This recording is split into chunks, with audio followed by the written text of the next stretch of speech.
हरे कृष्णा।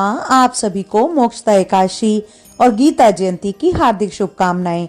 माघ शेष मास यानी अगन मास के शुक्ल पक्ष की एकादशी का नाम है मोक्षदा एकादशी अर्थात मोक्ष प्रदान करने वाली एकादशी। इसी दिन भगवान श्री कृष्ण ने अर्जुन को गीता का उपदेश भी दिया था, इसीलिए आज के दिन गीता जयंती भी मनाई जाती है। जो आज की इस वीडियो में आप सुनेंगे एकादशी की संपूर्ण कथा, तुलसी माता की कथा और एकादशी माता की आरती। धर्मराज युधिष्ठिर ने उत्पन्न एकादशी की उत्पत्ति, महिमा और महात्म्य आदि सुनकर भगवान श्री कृष्ण से कहा, हे भगवान, आप तीनों लोकों के स्वामी, सबको सुख देने वाले और जगत के पति हैं। मैं आपको नमस्कार करता हूँ। हे देव, आप सबके हितोषी हैं, अतः मेरे संशय को दूर कर मुझे बताइए कि माघ शीर्ष एकादशी का क्या नाम है। उस दिन कौन से देवता का पूजन किया जाता है और उसकी क्या विधि है, कृपया मुझे बताइए। भक्त वत्सल भगवान श्री कृष्ण कहने लगे कि हे धर्मराज, तुमने बड़ा ही उत्तम प्रश्न किया है। इसके सुनने से तुम्हारा यश संसार में फैलेगा। माघ शीर्ष शुक्ल एकादशी अनेक पापों को नष्ट करने वाली है। इसका नाम मोक्षदा एकादशी है। इस दिन दामोदर भगवान की धूप दीप नैवेद्य आरती से भक्ति पूर्वक पूजा करनी चाहिए। अब इस विषय में मैं एक पुराणों की कथा कहता हूँ। गोकुल नाम के नगर में बेखानस नाम राजा राज्य करता था। उसके राज्य में चारों वेदों के ज्ञाता ब्राह्मण रहते थे। वह राजा अपनी प्रजा का पुत्रवत पालन करता था।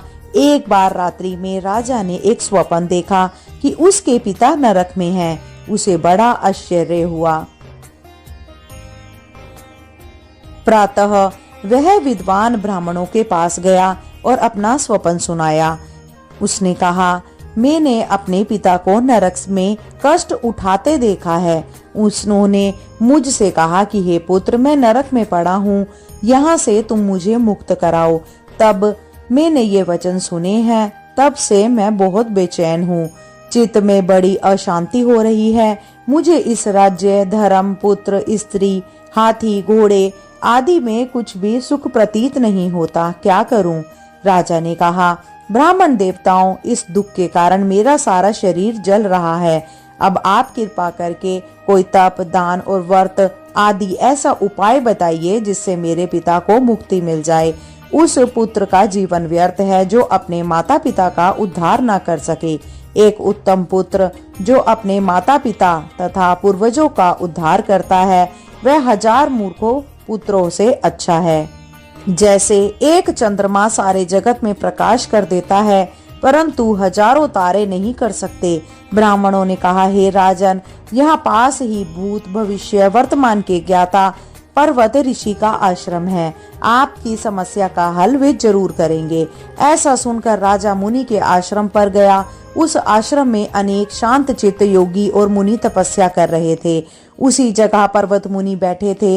राजा ने मुनि को साष्टांग दंडवत किया। मुनि ने राजा से सांग गोपांग कुशल पूछी। राजा ने कहा कि महाराज, आपकी कृपा से मेरे राज्य में सब कुशल है, लेकिन अकस्मात मेरे चित्त में अत्यंत अशांति होने लगी है। ऐसा सुनकर पर्वत मुनि ने आंखें बंद की और भूत विचरने लगे। फिर बोले कि हे राजन, मैंने योग के बल से तुम्हारे पिता के कुकर्म को जान लिया है। उन्होंने पूर्व जन्म में कामातुर होकर एक पत्नी को रति दी, किंतु सोत के कहने पर दूसरी पत्नी को ऋतुदान मांगने पर भी नहीं दिया। उसी पाप कर्म के कारण तुम्हारे पिता को नरक में जाना पड़ा। तब राजा ने कहा, इसका कोई उपाय बताइए।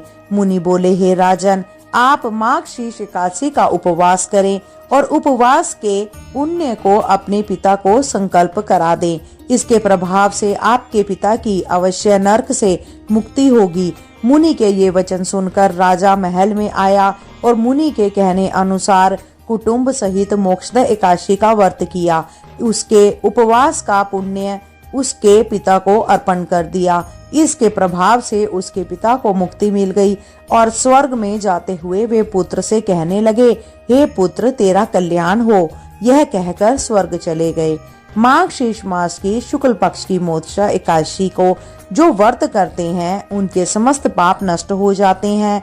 इस व्रत से बढ़कर मोक्ष देने वाला कोई और व्रत नहीं है। इस कथा को पढ़ने या सुनने से वाजपेयी यज्ञ का फल मिलता है। यह व्रत मोक्ष देने वाला तथा चिंतामणि के समान सब कामनाएं पूर्ण करने वाला है। हे धर्मराज, प्रत्येक मनुष्य की प्रबल इच्छा होती है कि वह अंत समय में मोक्ष प्राप्त करे। मोक्ष की इच्छा करने वाले भक्तों के लिए मोक्षदा एकादशी का यह दिन अति महत्वपूर्ण होता है। इसीलिए मोक्षदा एकादशी के दिन भक्ति भाव और विश्वास के साथ भगवान श्री हरि की पूजा अर्चना करनी चाहिए।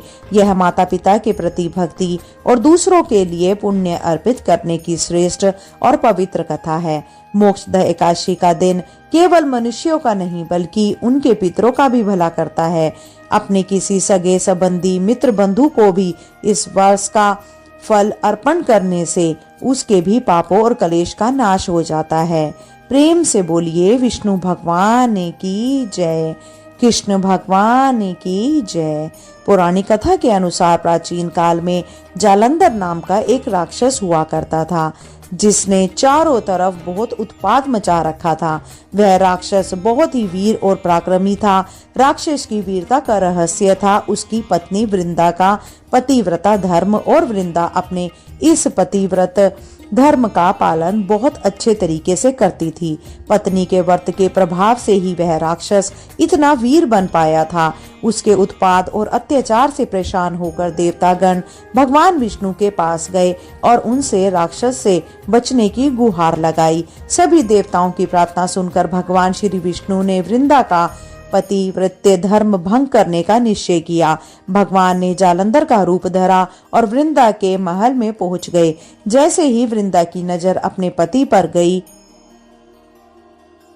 वह तुरंत पूजा से उठ गई और जालंधर का रूप धरे भगवान विष्णु के चरण छू लिए। जिस समय वृंदा पूजा के लिए बैठी हुई थी उस समय उसका पति राक्षस जालंधर युद्ध के मैदान में युद्ध कर रहा था। तभी युद्ध के मैदान में से उसके पति का कटा हुआ सिर उसके आंगन में आकर गिर पड़ा। वृंदा को यह देखकर बड़ा ही क्रोध आया। उसने सोचा कि अगर मेरे पति यहाँ है तो आखिर यह कौन खड़े हैं। उसी समय उसने भगवान विष्णु को खड़े हुए नजर आए। तब क्रोधित होकर वृंदा ने भगवान विष्णु को श्राप दे दिया कि आप पत्थर के बन जाओ। वृंदा के श्राप से श्री विष्णु भगवान तुरंत ही पत्थर के बन गए। यह देखकर लक्ष्मी जी ने वृंदा से भगवान विष्णु को श्राप से मुक्त करने की प्रार्थना की। तब माता लक्ष्मी के अनुरोध पर वृंदा ने भगवान विष्णु के श्राप को विमोचन कर लिया और स्वयं अपने पति का कटा हुआ सिर लेकर सती हो गई। जहाँ पर वृंदा सती हुई वहीं पर उस राग से एक पौधा उत्पन्न हुआ जिसे भगवान विष्णु ने तुलसी का नाम दिया और कहा कि शालिग्राम नाम से मेरा एक रूप इस पत्थर में रहेगा जिसकी पूजा तुलसी जी के साथ ही की जाएगी। ये थी एकादशी व्रत की कथाएं। अब सुनिए आरती। ओम जय काशी जय काशी जय काशी माता। ओम जय काशी माता। विष्णु पूजा व्रत को धारण कर, विष्णु पूजा व्रत को धारण कर, शक्ति मुक्ति पाता। ओम जय काशी माता। तेरे नाम गिनाऊं देवी भक्ति प्रदान करनी, भक्ति प्रदान करनी। गण गौरव की देनी माता, गण गौरव की देनी माता, शास्त्रों में वरनी। ओम जय लक्ष्मी माता।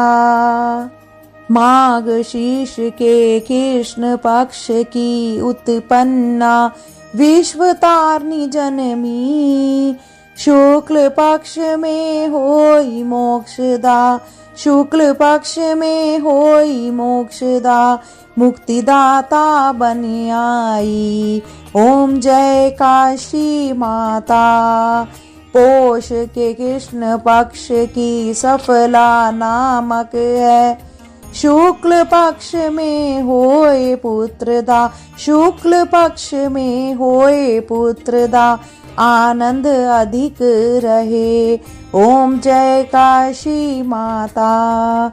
नाम षटतिला माघ मास में कृष्ण पक्ष आवे, शुक्ल पक्ष में जया, शुक्ल पक्ष में जया कहावे, विजय सदा पावे। ओम जय लक्ष्मी माता। विजय फागुन कृष्ण पक्ष में शुक्ला आमली की, पाप मोचिनी कृष्ण पक्ष में, पाप मोचिनी कृष्ण पक्ष में चैत्र महाबली की। ओम जय काशी माता। चैत्र शुक्ल में नाम कामदा, धन देने वाली, नाम बरूथिनी कृष्ण पक्ष में, नाम बरूथिनी कृष्ण पक्ष में वैशाख महावाली। ओम जय काशी माता। शुक्ल पक्ष में होए मोहिनी, अपरा ज्येष्ठ कृष्ण पक्षी, नाम निर्जला सब सुख करनी, नाम निर्जला सब सुख करनी, शुक्ल पक्ष रखी। ओम जय काशी माता। योगिनी नाम आषाढ़ में जानो, कृष्ण पक्ष करनी, देवशयनी नाम कहायो, देवशयनी नाम कहायो, शुक्ल पक्ष धरनी। ओम जय काशी माता। कामिका श्रावण मास में आवे, कृष्ण पक्ष कहिए, श्रावण शुक्ला होए पवित्रता, श्रवणा शुक्ला होए पवित्रता, आनंद से रहिए। ओम जय काशी माता। अजा भाद्रपद कृष्ण पक्ष की परिवर्तिनी शुक्ला, इंद्राश्विन कृष्ण पक्ष में, इंद्राश्विन कृष्ण पक्ष में वर्त से भव सागर निकला। ओम जय काशी माता। पापांकुशा है शुक्ल पक्ष में आप हरणहारी, रमा मास कार्तिक में आवे, रमा मास कार्तिक में आवे, सुखदायक भारी। ओम जय काशी माता। देवोत्थान शुक्ल पक्ष की दुख नाशक मैया, पावन मास में करूँ विनती, पावन मास में करूँ विनती, पार करो नैया। ओम जय काशी माता। परिमा कृष्ण पक्ष में होती जन मंगल करनी, शुक्ल मास में होए पद्मिनी, शुक्ल मास में होए पद्मिनी, दुख दरिद्र हरनी। ओम जय काशी माता।